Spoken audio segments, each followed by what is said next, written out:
Alright everyone, I used to think going to activities, joining clubs, going to events, different sporting events on campus was just for the over energetic or the ones who have the volume full blast in their car all the time.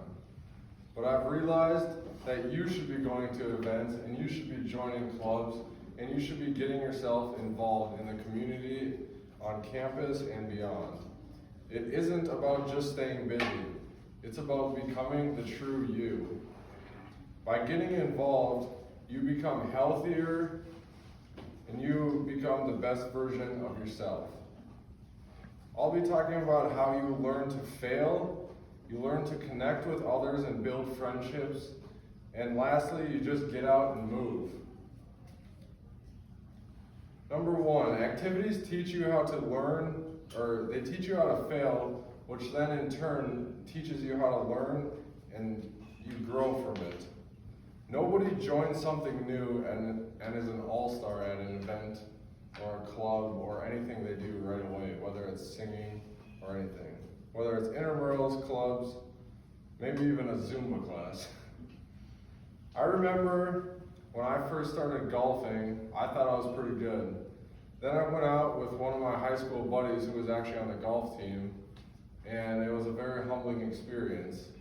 Before that experience, however, I didn't think I needed much practice, so I'll just go out and play, and I thought I was pretty good. After this experience, he just gave me a few things to work on, and it took my game to a whole new level. So just getting out, connecting with my friend, learning what I need to work on, it's how you grow. But failure is exactly where the learning begins. Arianna Huffington said in a 2016 article published by Forbes, failure isn't the opposite of success, it's the recipe for success. And I think that's so true. Thinking back on anything that I started, I wasn't the best at, but practice is truly what makes perfect. And it's not about motivation. Not every day you're gonna wake up feeling motivated or wanting to do this, wanting to do that. It's about discipline and setting a schedule and sticking to that schedule so that you can become the best you. So I challenge you, get off your butt sometimes, even when you don't want to. And something that maybe you should look at is the successful people or maybe some of your idols. There's not all the time that they wanted to do something, wanted to do this, wanted to do that. They had to do some things they didn't want to do, but looking back, it was probably some of the best things that they ever did. Angie Worth, an author of Grit, author of the book Grit, published by Penguin Books in 2018, said that college isn't about career prep. It's where you learn to handle setbacks and build grit. So now is the time in your life to go fail and go learn. Now, next I'll be talking about connecting with people and building relationships that will last way beyond college. You may think joining an activity or going to an event is just about the pure entertainment of that event. However, it's actually about the people that you'll meet there, the people that you go with there, and just the connections and the memories that you build along those when you go to those events. When I transferred to St. John's, it was a week after your finals week in the fall, so it was in mid-December, and there was no students on campus. It was just the coaches and me and my family. And for the first 2 to 3 hours, I would say, it was just me and the coaches talking about stories from our past and getting to know each other.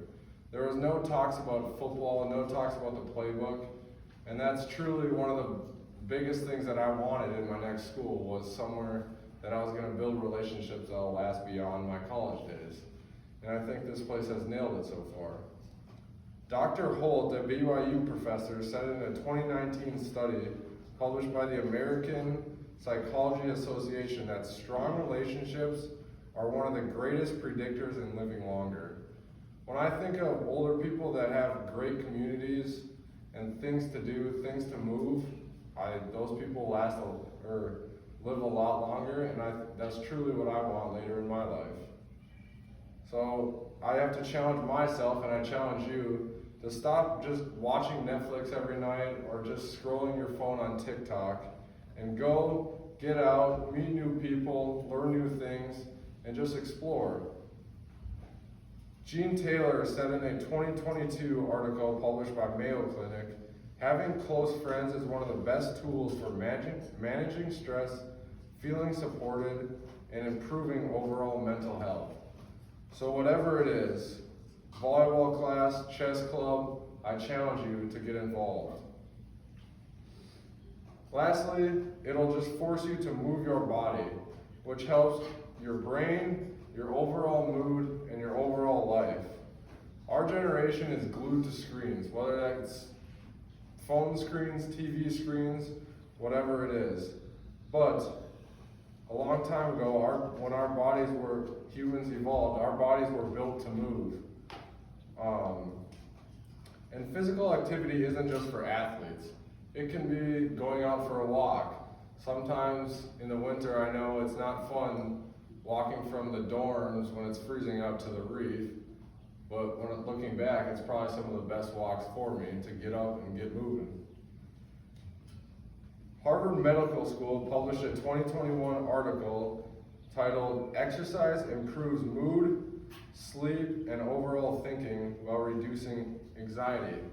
And like I said, that can just be a 10-minute walk. It doesn't have to be a 300-pound back squat or anything like that. Having fun